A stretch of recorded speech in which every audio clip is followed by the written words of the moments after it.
The rich father's mocking laughter echoed relentlessly in her mind. Grace tilted her head back and stared at the water-stained ceiling of the small diner. Another rejection email had just arrived in her inbox. "Thank you for your interest. We have decided to move forward with other candidates." She slammed her laptop shut with a heavy sigh. The sudden loud noise made Jimmy look up from the greasy counter, but the old man said nothing. He had known that defeated expression on her face for 2 solid years. Grace came to this quiet diner in a working-class Chicago neighborhood every single day, at the exact same hour, asking only for a simple black coffee and the silent permission to occupy the booth by the frosted window. Jimmy never charged her for more than 1 cup, even if she stayed the entire afternoon, typing away on her worn keyboard. Sometimes, he would quietly slide a piece of cherry pie across her table, without being asked, muttering about how a hard-working person could not possibly survive on an empty stomach. Grace knew how to read, write, and translate 3 languages with absolute fluency. Spanish was her native tongue, naturally inherited from her family. English she had perfected by watching old bootleg movie discs her grandmother used to buy at the Sunday flea market, repeating every single line until the foreign accent completely vanished from her tongue. German had come to her in a completely different and exhausting manner. It arrived when she was cleaning corporate offices late at night in downtown Chicago to pay for her internet bills and groceries. The wealthy executives would often speak German when they discussed sensitive matters they wanted to keep hidden from the invisible cleaning staff. Grace would scrub the marble floors and listen intently to their conversations. She wrote down strange, harsh-sounding words on paper napkins, looked them up online at the local library, and muttered them on the long bus ride home. No one paid for her expensive classes. She learned simply because she possessed sharp ears and a deep hunger for something more than the minimum wage they handed her. Now she could seamlessly read complex business contracts, translate dense technical manuals from German to English, and switch languages in her mind without a second thought. Yet, nothing in her daily reality changed. She remained a struggling young woman with no influential connections, no prestigious last name, and no expensive university degree to validate her immense knowledge. The important corporate doors stayed firmly shut, and when one barely cracked open, a man was usually there offering opportunities with sickening, inappropriate conditions. Grace always refused those offers, preferring to translate cheap restaurant menus over losing her dignity, even if it meant her bed touched the kitchen stove in her tiny apartment. She sighed deeply and opened her laptop again, facing a tedious manual about industrial machinery parts. The words were incredibly dull, but the assignment paid enough to keep the heating on during the bitter winter. She had been reading about steel bolts and gears for half an hour when the diner door suddenly swung open. Grace glanced up instinctively as the chilling wind rushed inside. A man stepped into the diner and froze in his tracks, looking as though he had wandered onto the wrong planet. He wore an incredibly expensive suit, but he wore it terribly. His silk tie was missing, the top buttons of his crisp shirt were undone, and his sleeves were rolled up past his elbows. His dark hair was a messy disaster, hinting at a long, frustrating day of driving with the windows rolled down. The man looked profoundly exhausted, not from physical labor, but from the soul-crushing weight of pretending everything was perfectly fine when it clearly was not. He walked heavily toward the counter, where Jimmy eyed him with obvious suspicion. The stranger asked politely for an Americano. Jimmy let out a dry, raspy laugh, stating firmly that they only had regular drip coffee or absolutely nothing at all. The man rubbed his tired face, nodded slowly in defeat, and accepted whatever warm beverage was available to him. Jimmy poured the steaming dark liquid into a chipped, thick ceramic mug and pushed it across the counter. The man paid with a crisp bill, took his coffee, and scanned the nearly empty room, eventually choosing the booth opposite Grace's table. He sat down as if his bones weighed a ton, took a slow sip, and closed his eyes in pure relief. Jimmy watched him closely with crossed arms, asking loudly if the coffee was terrible. The man opened his eyes and offered a faint, genuine smile, whispering that it tasted exactly like the black coffee his late grandmother used to brew on early mornings. Jimmy grunted softly, his rough demeanor softening just a fraction, and went back to wiping the counter with a damp rag.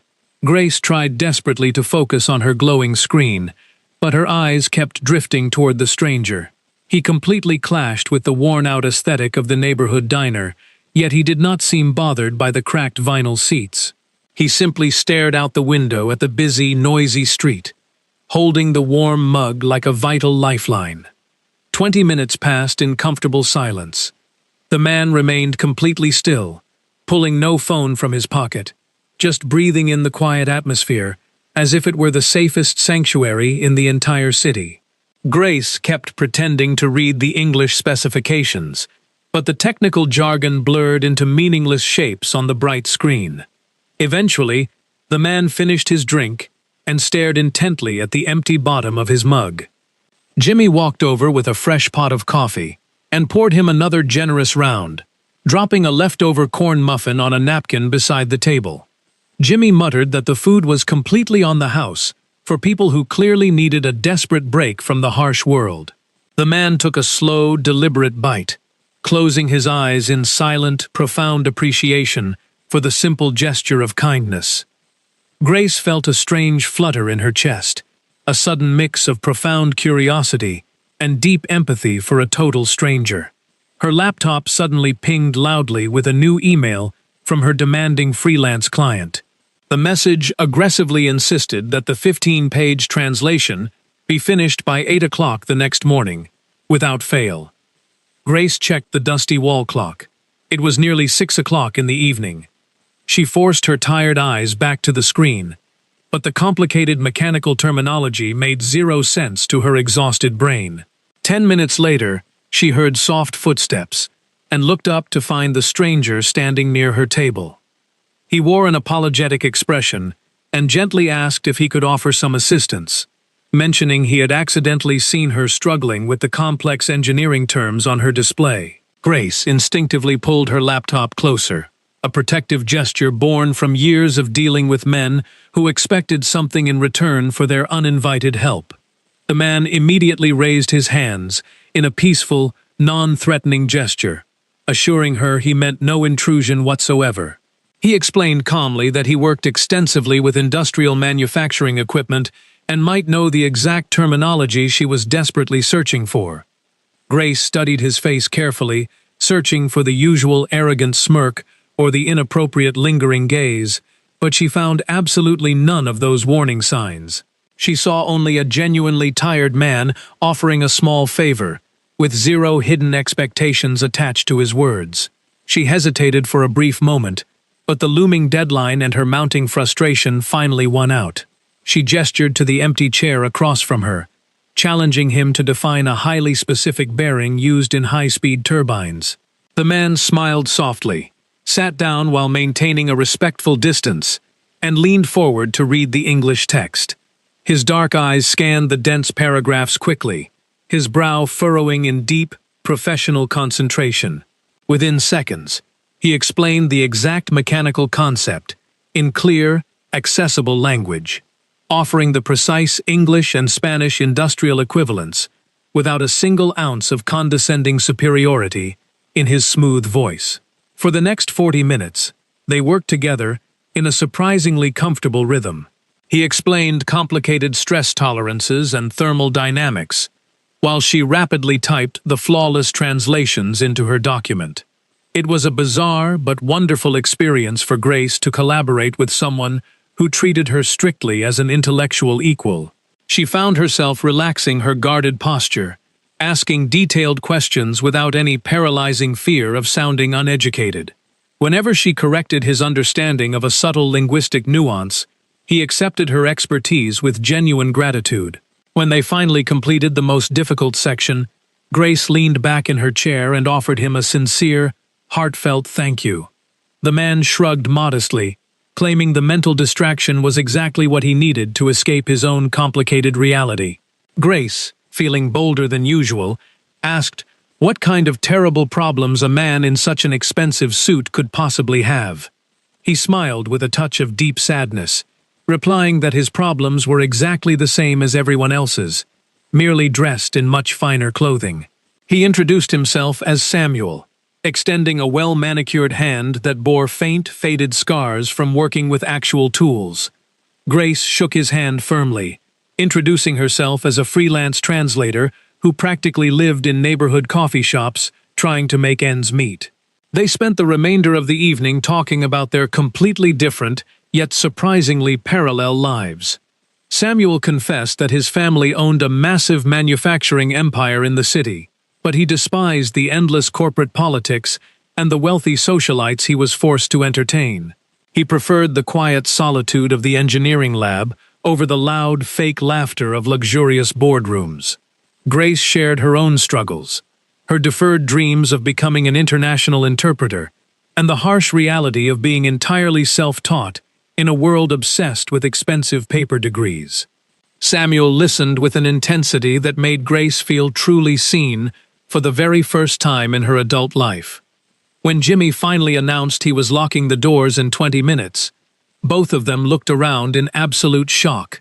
The hours had slipped away like a fleeting dream. Samuel stood up reluctantly, apologizing profusely for taking up so much of her valuable working time. Grace quickly assured him that his presence had been a gift, not a burden. Before walking out into the freezing Chicago wind, Samuel hesitated nervously, then asked if she would be returning to the diner the following day. Grace smiled warmly, promising she would be there at her usual time. Samuel climbed into a sleek black car waiting on the corner, leaving Grace with a fluttering sense of unexpected hope. Over the next 14 days, their chance encounter blossomed into a beautiful, unbreakable daily routine. Samuel would arrive at the diner shortly after 5 o'clock in the afternoon, shedding his suit jacket and his corporate exhaustion the moment he stepped through the door. They would share the same corner booth, sometimes working in comfortable, productive silence, and other times talking passionately until the streetlights flickered on outside. Grace discovered that Samuel had studied engineering in Munich for 4 years, and when she casually replied to him in flawless, accentless German, his jaw literally dropped in sheer amazement. He praised her fierce dedication, calling her self-taught skills more impressive than any Ivy League education he had ever encountered. The more time they spent together, the more Samuel opened up about the suffocating pressure orchestrated by his demanding father. His mother had passed away when he was 17 years old, and since that tragic day, his father had rigidly controlled every aspect of the family empire. Samuel revealed with heavy guilt that his father was aggressively pushing him to marry Penelope, the glamorous daughter of their largest business investor, to secure a massive corporate merger. Grace felt a sudden, icy grip on her heart, recognizing the vast, insurmountable canyon that separated their two worlds. She understood the crushing weight of family obligation, having sacrificed her own youth to care for her ailing grandmother.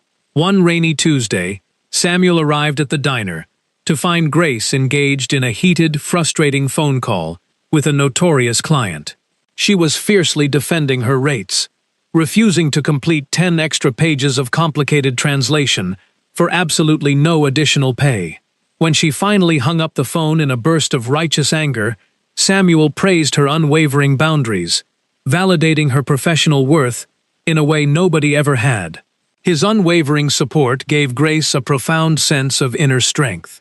Later that same week, Samuel nervously rubbed the back of his neck and asked if she would do him the honor of accompanying him to the Art Institute of Chicago on Sunday morning. Grace was genuinely stunned. For 2 weeks, they had existed in the safe, isolated bubble of Jimmy's diner. Going out into the real world felt terrifying and incredibly risky. But the hopeful, vulnerable look in Samuel's eyes made it completely impossible to say no. Sunday arrived with a crisp, clear blue sky. Grace stood before her tiny, cramped closet, feeling a wave of deep insecurity wash over her. She owned absolutely nothing suitable for a date with a wealthy heir. She finally settled on a pair of well-kept dark jeans, her nicest white blouse, and her grandmother's delicate silver earrings, hoping her simple dignity would somehow be enough. She met Samuel on the massive stone steps of the museum at exactly 11 o'clock in the morning. When he saw her walking toward him, his entire face lit up with a breathtaking, genuine smile that instantly melted all her lingering anxieties. Without his stiff corporate armor, dressed casually in dark jeans and a soft blue sweater, he looked handsome, approachable, and completely hers. They wandered through the vast, echoing halls of the museum for hours, losing themselves in vibrant abstract paintings and classical sculptures.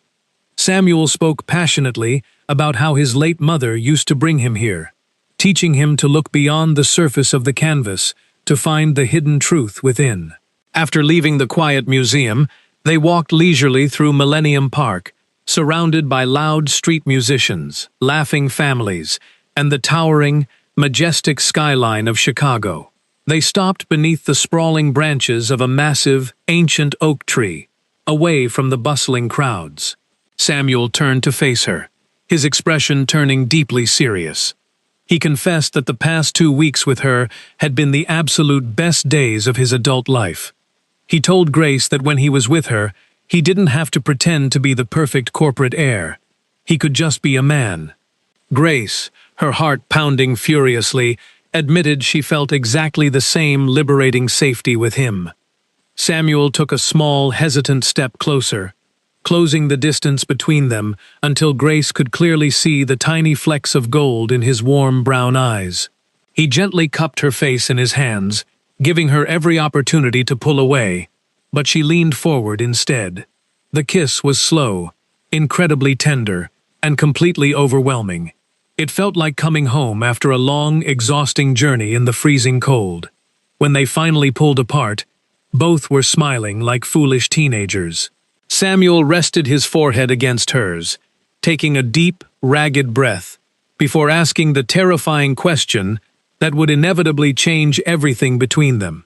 He told her about a highly exclusive, private family dinner his father was hosting the following Saturday evening at a famous Gold Coast restaurant. He pleaded with Grace to attend as his official partner, desperate to show her off and integrate her into his complicated reality. Grace immediately stiffened, her mind flooding with 1,000 rational reasons why entering his wealthy, judgmental world was a spectacular mistake. She knew exactly how people like his father viewed people like her. But as she looked at Samuel's hopeful face, she realized her love for him was vastly stronger than her fear of their judgment. She squeezed his hand tightly and bravely agreed to go. The entire week leading up to the dinner felt like a slow, agonizing march toward an inevitable execution. Grace tried her hardest to focus on her freelance translations, but her mind constantly replayed terrifying scenarios of wealthy socialites laughing at her humble background. Samuel called her multiple times a day, assuring her that it was just a small, intimate gathering with his father, Edward, and a few close business associates. However, Grace knew perfectly well that what constituted a casual dinner for a multimillionaire was vastly different from a meal at her local diner. On Saturday evening, she put on a simple, elegant navy blue dress she had bought second-hand years ago for a corporate interview. Samuel picked her up in his sleek luxury sedan at 7 o'clock sharp. He complimented her beautifully, his eyes shining with genuine admiration that made the cheap fabric of her dress feel like royal silk. They drove downtown to an incredibly exclusive restaurant located in the wealthy Gold Coast neighborhood. The exterior was entirely made of polished glass and dark mahogany, exuding a quiet, intimidating power. As they walked inside hand in hand, Grace felt the crushing weight of a dozen judgmental stares from the impeccably dressed patrons. A snobbish hostess immediately guided them to a lavish private dining room at the back, where the air was thick with the smell of expensive wine and arrogance. Sitting at the head of the long, beautifully decorated table was Edward, a formidable older man with silver hair and eyes as cold as a Chicago winter. Beside him sat Penelope, the blonde, heavily jeweled woman Samuel was supposed to marry, along with her wealthy father and a few other corporate executives.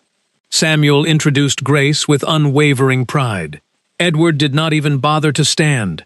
He simply offered a limp, dismissive handshake and swept his calculating eyes over her inexpensive dress and worn shoes, silently deeming her completely unworthy in a matter of seconds.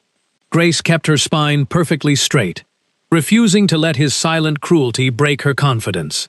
The dinner service began, and the conversation predictably revolved entirely around summer homes, exclusive country clubs, and massive corporate acquisitions.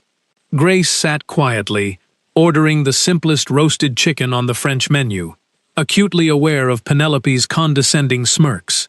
Halfway through the main course, Penelope turned to Grace with a sickly sweet, poisonous smile, asking loudly what exactly a freelance translator did to survive in such an expensive city. When Grace calmly explained her work, Penelope laughed a high, mocking sound, loudly pitying Grace for lacking a formal university education. The other executives chuckled softly, their amusement making the luxurious room feel incredibly suffocating and small. Then, the true humiliation began. Assuming Grace was merely a poorly educated local girl, Edward leaned over and began speaking rapidly in fluent, aristocratic German to Penelope and her father. He casually remarked that Grace was tragically poor, that her cheap clothing was a severe embarrassment, and that Samuel was merely going through a ridiculous, rebellious phase. Penelope responded enthusiastically in the same language, mocking Grace's background and predicting Samuel would throw her back into the gutter within a month. Samuel, deeply engrossed in a technical conversation with the man on his left, was completely oblivious to the vicious, linguistic assassination happening right across the table. Grace sat perfectly still, taking a slow, steady sip of her sparkling water. The anger bubbling inside her chest was entirely cold and calculated. She waited patiently for Edward to finish his cruel, snobbish assessment of her worth. Then, she gently set her crystal glass down, looked Edward directly in his cold eyes, and spoke.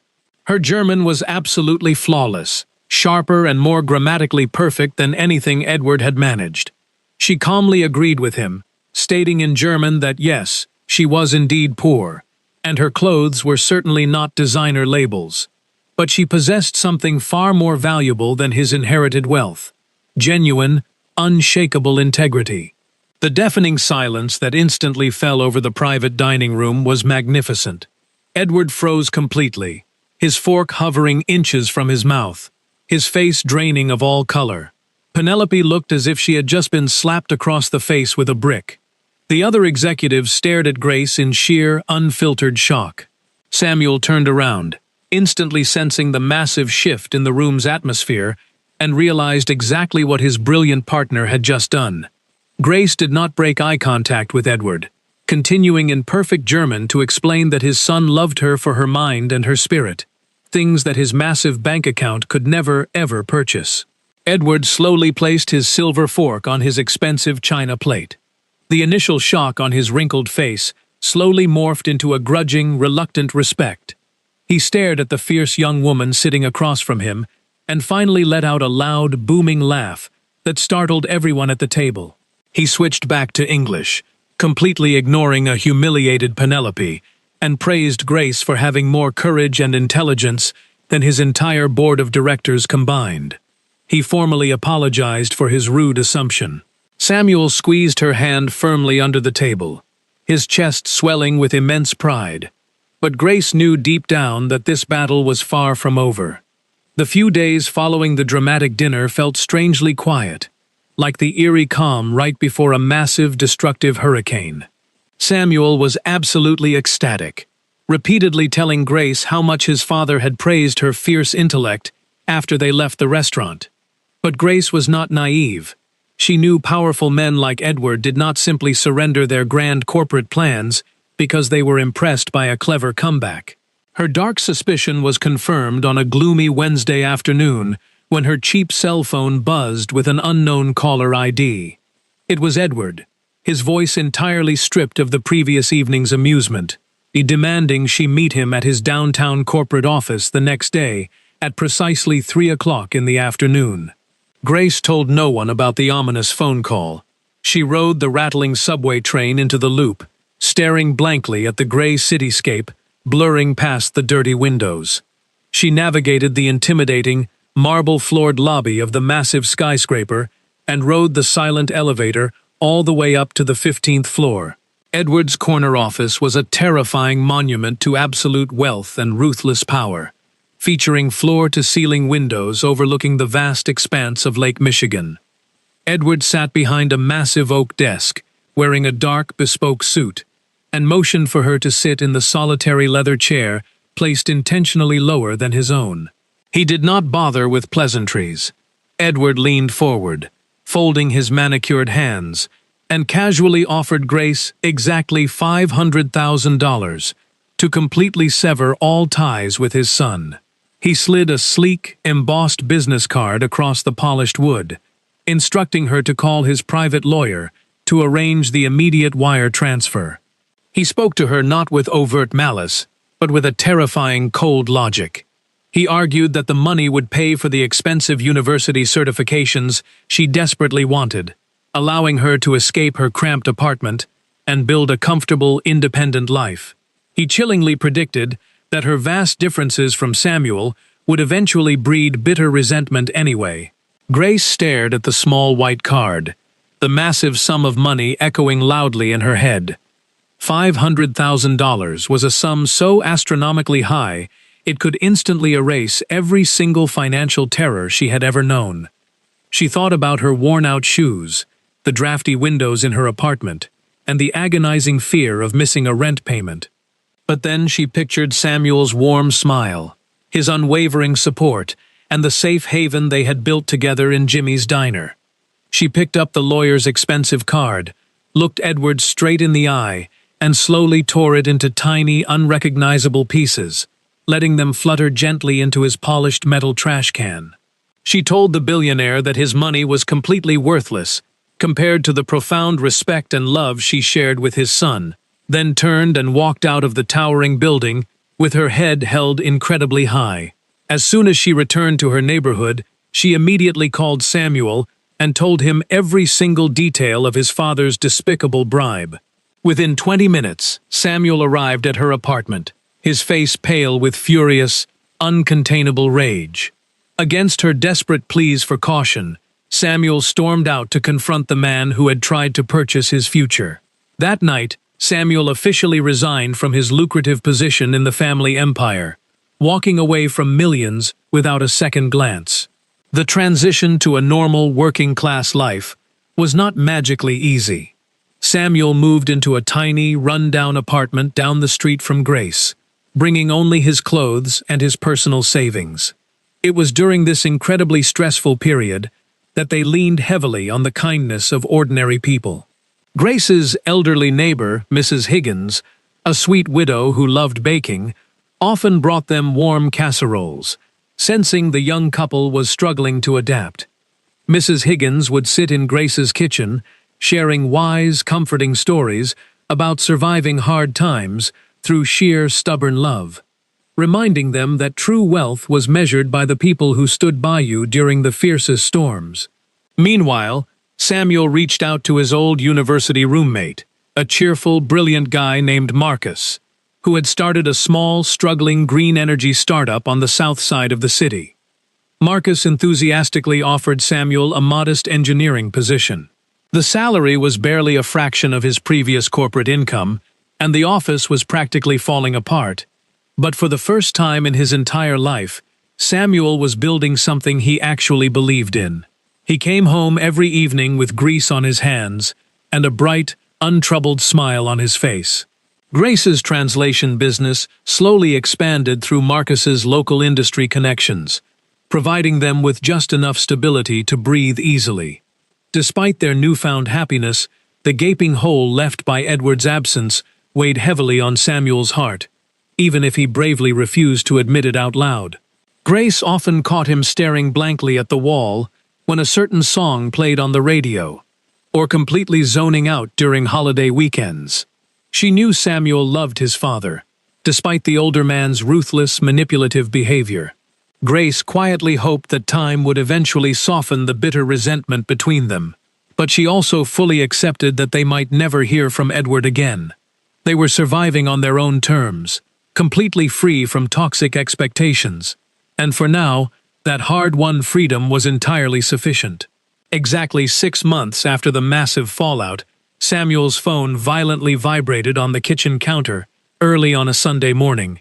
He stared at the caller ID in pure shock, before slowly pressing the device to his ear.